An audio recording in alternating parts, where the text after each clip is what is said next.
Bonjour à vous. Comme d'habitude, si cette vidéo vous a plu, un petit pouce, un abonnement, éventuellement un petit don, lien dans la description. Cela me permet de publier régulièrement si vous appréciez mon travail, bien sûr. En tous les cas, n'hésitez pas à partager mes vidéos afin de mieux faire connaître cette chaîne. Merci à tous pour tout cela. Bref, donc là, cette vidéo va être sur Joe Biden qui a finalement donné son accord à Kiev afin que l'Ukraine puisse frapper en profondeur en Russie et précisément avec des missiles ATACMS parce qu'il s'agit de ces missiles-là. Alors après, vous allez me dire, il peut s'en suivre les Storm Shadow et les Scalp. Oui, bien sûr. En tous les cas, là, pour les États-Unis, il s'agit des attaques MS. Alors bon, je fus assez surpris. Et comme j'ai appris ça hier soir et que là j'ai été très occupé, donc je fais cette vidéo sans grande préparation, donc pardonnez-moi à l'avance pour la qualité de cette vidéo. En tous les cas, je vous donne mon point de vue. Donc hier j'ai appris ça, j'ai été assez surpris et surtout qu'il y a tout un contexte. On a le contexte des soldats nord-coréens en Russie qui, je vous le rappelle, est une information qui n'est pas prouvée. Il n'y a strictement aucune preuve.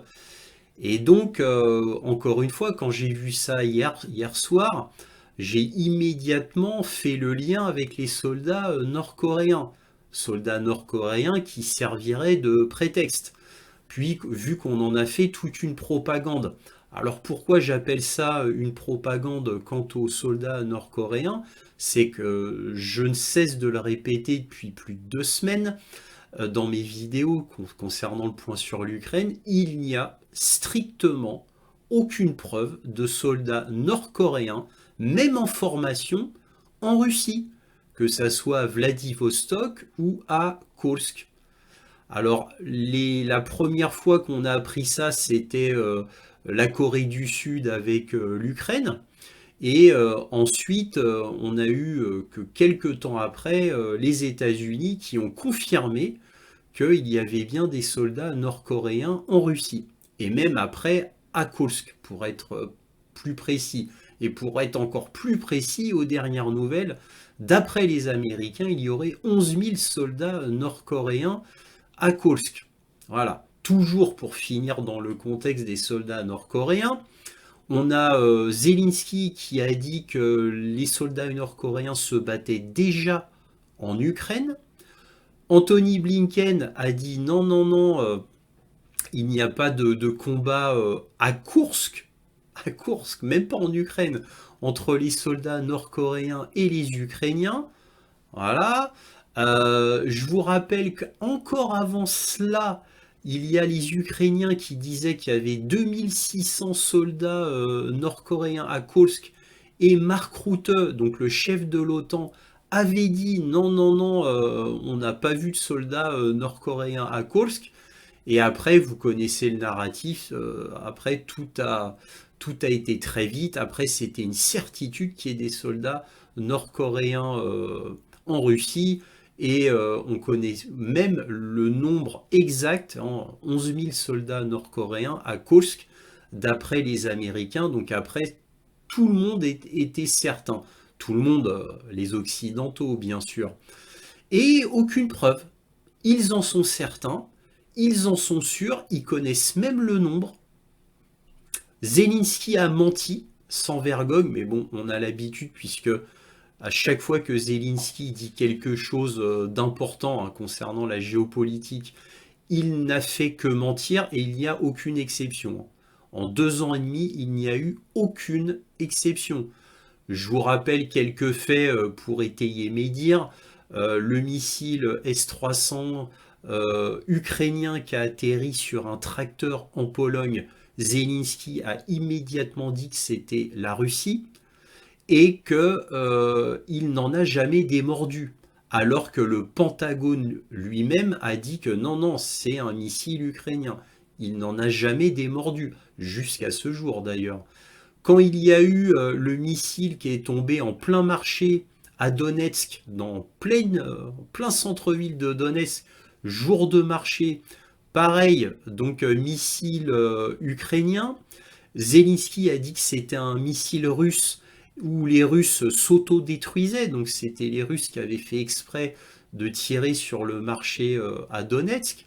Et là, c'est le New York Times qui a dit que selon leur enquête, avec des journalistes à Donetsk qui avaient mené leur enquête, que c'était bien l'Ukraine qui avait lancé un missile sur le marché de Donetsk. Zelensky a toujours dit que c'était des mensonges, que c'était pas vrai, que c'était les Russes, il n'en a jamais démordu.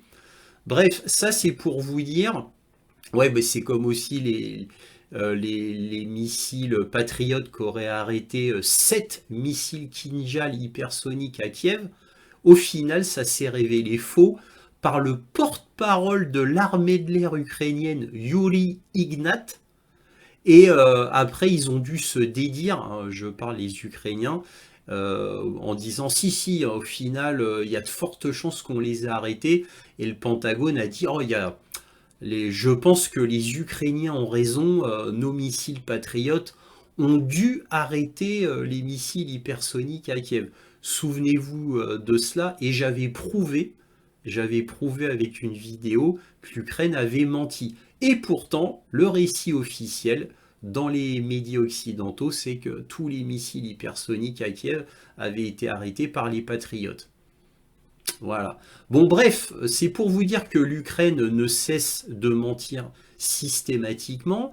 Et là, pour le coup, concernant les soldats nord-coréens, alors, je le répète pour la milliardième fois, aucune preuve. Alors pourquoi je me répète comme ça? Parce que ça peut paraître lourd de répéter ce fait-là. Mais pourquoi je ne cesse de le répéter? Ben, c'est tout simplement parce que Joe Biden a donné son accord sous prétexte qu'il y avait des soldats nord-coréens à Kursk. C'est le prétexte, tout du moins donné par le New York Times, parce que il n'y a aucun rapport officiel de la Maison Blanche, aucun dire officiel de Joe Biden. Rien n'est officiel. C'est une fuite donnée comme une fuite pourrait-on dire, donnée par le New York Times. Eh oui, rappelons les faits quand même, hein. Il n'y a rien d'officiel. C'est comme le fait quand il y a eu le 17 novembre cet article, quasiment le jour même, The Kyiv Independent, journal ukrainien, dit l'Angleterre et la France ont immédiatement donné leur accord pour pouvoir frapper avec des Storm Shadow et des scalps en profondeur sur la Russie. À ma connaissance, je dis bien à ma connaissance, je n'ai vu cela que dans les journaux ukrainiens, et particulièrement dans The Kyiv Independent. Voilà, aucun autre journal occidental n'en a parlé de ce fait-là. C'est important quand même. Et donc, bref, tout ça est quand même assez étrange. Et cette affaire de soldats nord-coréens qui tombe très bien, hein, c'est à la période à peu près d'élection de Donald Trump, à peu près, où Donald Trump était certain de l'emporter, qu'on a eu cette affaire qui a commencé à poindre des soldats nord-coréens. Et je le répète, aucune preuve. Donc attention, cela ne veut pas dire, parce que ça aussi je ne cesse de le répéter afin qu'il n'y ait pas d'incompréhension entre nous, je ne dis pas qu'il n'y a aucun soldat nord-coréen en Russie, peut-être qu'ils sont là, peut-être qu'ils sont à Koursk, mais il aurait été de bon ton de présenter une petite preuve, quelque chose. Bah oui, là on parle d'une éventuelle troisième guerre mondiale. Car il faut pas oublier que, parce que là les faits très précis, c'est en gros pour que Kiev utilise des attaques MS pour frapper en profondeur en Russie. Et si on reprend les termes du New York Times, pour frapper sur Koursk, très précisément. En premier lieu sur Koursk. Ça c'est ce qui est dit dans le New York Times. Voilà. Mais le problème, c'est que c'est une véritable ligne rouge qui est franchie, si jamais les Ukrainiens frappent avec des attaques MS. La seule ligne rouge qui a été reconnue par Vladimir Poutine. Vladimir Poutine est passé à la télévision, hein, sur Russia One, Russia 1, et là, qu'a-t-il dit? Il a dit que si les Ukrainiens frappaient avec des attaques MS en Russie, eh bien, la Russie se réservait le droit de frapper n'importe quelle base américaine, n'importe où dans le monde. Voilà, ça c'était concernant les attaques MS. Donc Vladimir Poutine a été très clair. Et là, c'est la seule ligne rouge qui a été donnée par la Russie. Voilà, la seule. Tous les autres, les Abrams, les Léopard 2, l'utilisation d'attaques MS en Ukraine, voire même en Crimée, ça n'a jamais été des lignes rouges pour Vladimir Poutine. La seule ligne rouge, c'était ça. Voilà, c'était ça. Il y avait une autre ligne rouge, hein, que l'Occident n'a jamais osé aussi franchir. Une autre vraie ligne rouge donnée par la Russie, c'était qu'il y ait des soldats occidentaux, américains, français, anglais, peu importe lesquels, officiellement, qui se battraient en Ukraine contre la Russie. Voilà, contre les soldats russes. Voilà, ça c'était la deuxième autre ligne rouge authentique, véritable, reconnue vraiment par la Russie. Donc, sachant cela, Joe Biden, lui, fait ça, mais pourquoi? Alors que 3 fois, très officiellement, Joe Biden a dit il n'est pas question que je donne cette autorisation parce que cela pourrait mener à la Troisième Guerre mondiale. Ça, ce sont les termes de Joe Biden. Ensuite, au troisième refus de Joe Biden, troisième, hein, on a le Pentagone qui dit mais ça n'a aucun intérêt de toute manière, même si on donnait l'autorisation à Kiev de frapper en profondeur en Russie, de toute manière, les avions russes, parce que c'était pour frapper, c'est ce que Zelensky disait, lui, Zelensky à cette époque, c'était pour frapper les aérodromes russes. Voilà, uniquement. Donc le Pentagone avait dit non. Ensuite, on a Lloyd Austin, le ministre de la Défense américain, qui a pris la parole pour dire écoutez, la Russie a reculé ses avions à plus de 300 km sur le continent, donc de toute manière, ça ne servira à rien qu'on vous donne l'autorisation de frapper la Russie.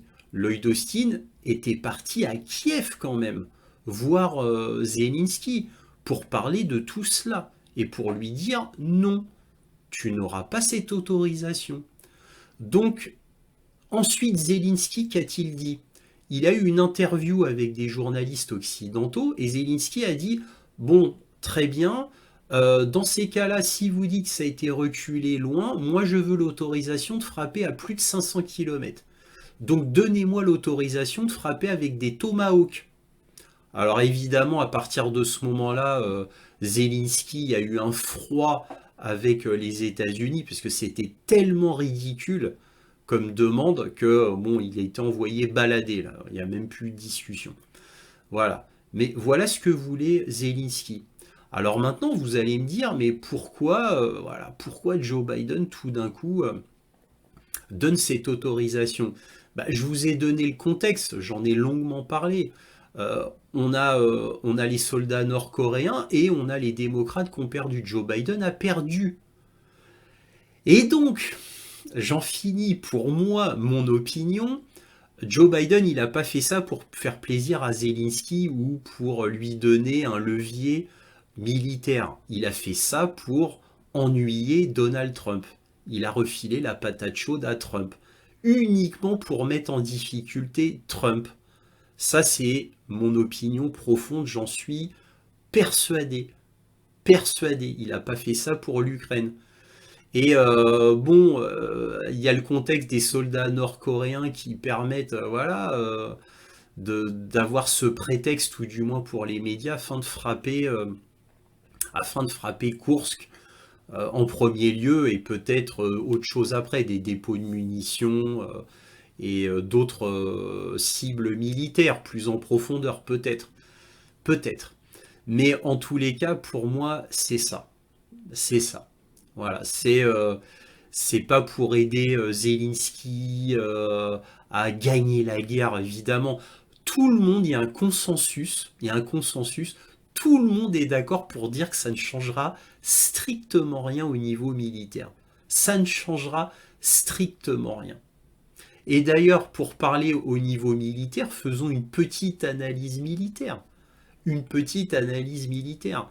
Déjà, c'est quoi un ATACMS? C'est un missile balistique qui a une portée d'environ, pour les meilleurs, de 305 km, parce que les plus mauvais ont une portée de 165 km. Les ATACMS ont une portée d'environ 305 km au maximum, peuvent emporter deux types de charges, en gros, donc des bombelettes, des charges à fragmentation, 950 bombelettes, ou une charge unique de 226 kg environ.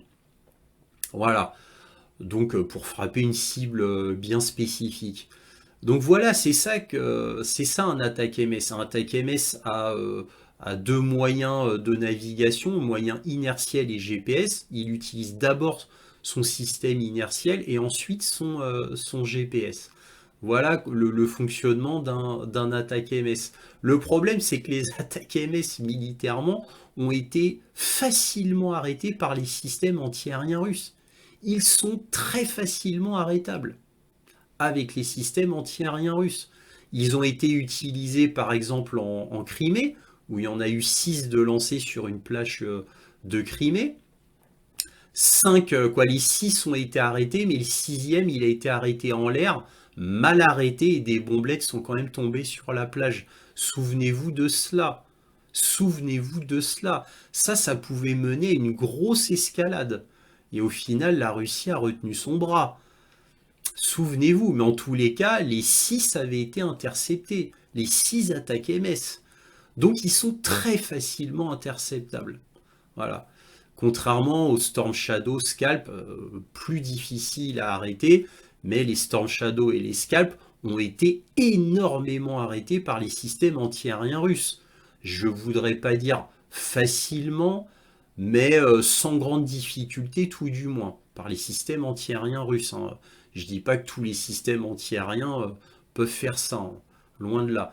Mais en tous les cas, c'est plus dur à arrêter les Storm Shadow Scalp que les attaques MS. Bref, donc militairement, on peut dire ça, c'est pas fini.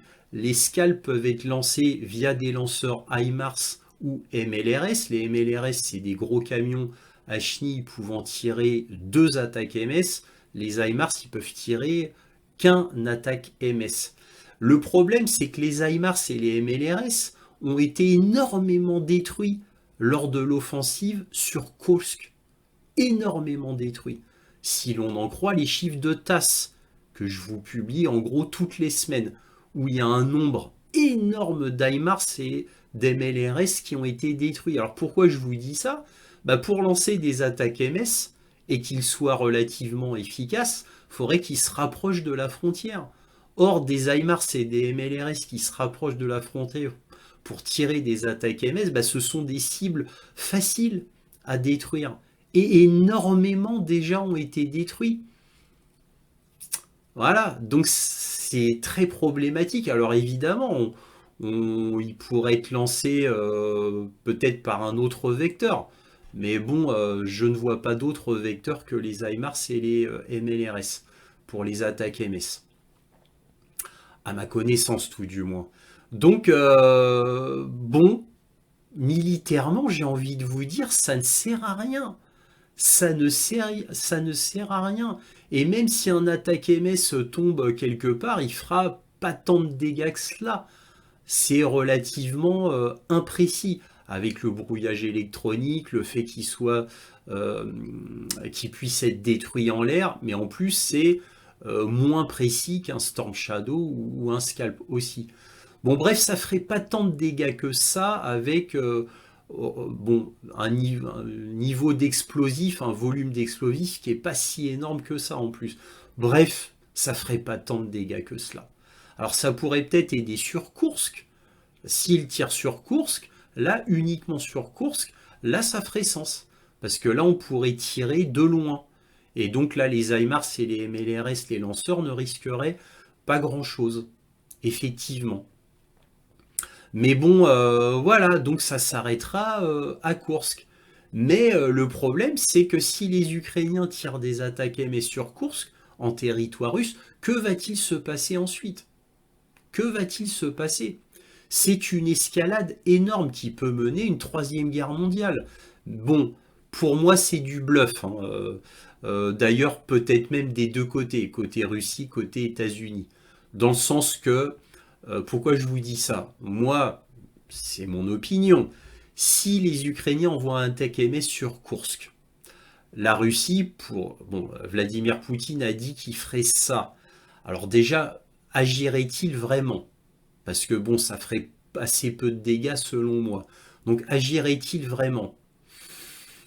C'est pas sûr. Bon, on va dire qu'il agisse. Il envoie un missile sur une base américaine, peu importe où.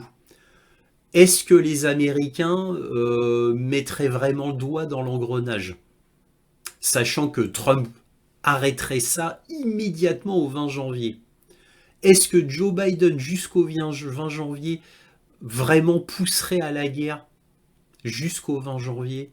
Le ferait-il? Irait-il jusque-là? Je ne le pense pas. Ce serait du donnant-donnant. C'est un peu comme Israël-Iran, si vous voulez. Bon, je te détruis cette petite base, quoi, je l'endommage. Toi, tu m'envoies des petits missiles parce que tu es censé évidemment riposter. Je te laisse riposter. Tout le monde est content. Voilà, on a chacun riposté. On est bien, on n'a pas perdu la face. Donc la Russie serait plus ou moins obligée de bombarder une base américaine. Les États-Unis diraient ah c'est inadmissible, etc. Et ça s'arrêterait là, selon moi. Donc voilà toutes les possibilités, selon moi encore une fois, qui pourraient arriver. Mais en tous les cas, conclusion, parce qu'il faut bien que je m'arrête un jour. Conclusion, pour moi, selon moi, les Nord-Coréens ont servi de prétexte à Joe Biden, parce que d'ailleurs c'est noté comme ça dans le New York Times, hein. Ils ont servi de prétexte pour donner l'accord à l'Ukraine, afin que l'Ukraine puisse frapper la Russie, Koursk, soyons précis, afin de donner un espoir à Zelensky d'avoir son fameux levier. Parce que le but d'envahir Koursk, ça avait deux buts pour Zelensky officiels. Je dis bien officiels. Là, on ne parle pas de la fameuse centrale nucléaire de Koursk. Ça, c'est d'autres connaisseurs qui le disent. Mais officiellement, pour l'Ukraine, c'était pour dépouiller des soldats russes du Donbass afin qu'ils prêtent main forte à Koursk, donc que ça soit plus facile pour l'Ukraine dans le Donbass, et pour donner un un levier de négociation à Zelensky pour forcer Vladimir Poutine à venir à la table des négociations en admettant que l'Ukraine mette la main sur l'oblast de Kursk. Voilà, c'était ça le projet officiel de Zelensky. Donc en gros, c'est pour lui donner de l'espoir. Et puis peut-être pour aussi remonter le moral des soldats ukrainiens, ça leur donne de l'espoir aussi. Voilà, même si militairement, comme je viens de vous le dire, ça ne sert strictement à rien, à part pour faire une escalade, uniquement. Voilà, et donc en gros, Joe Biden a fait ça pour mettre Trump dans l'embarras, parce qu'à la fin des fins, c'est ça comme je vous l'ai déjà dit, donc je vais pas me répéter. Et j'arrête là parce que je commence à être trop long. Pardonnez-moi encore, hein, là je fais ça sans préparation comme ça, hein. Bref, si cette vidéo vous a plu, un petit pouce, un abonnement, éventuellement un petit don, lien dans la description. Merci à tous de votre soutien à cette chaîne. Et toujours, soyez curieux.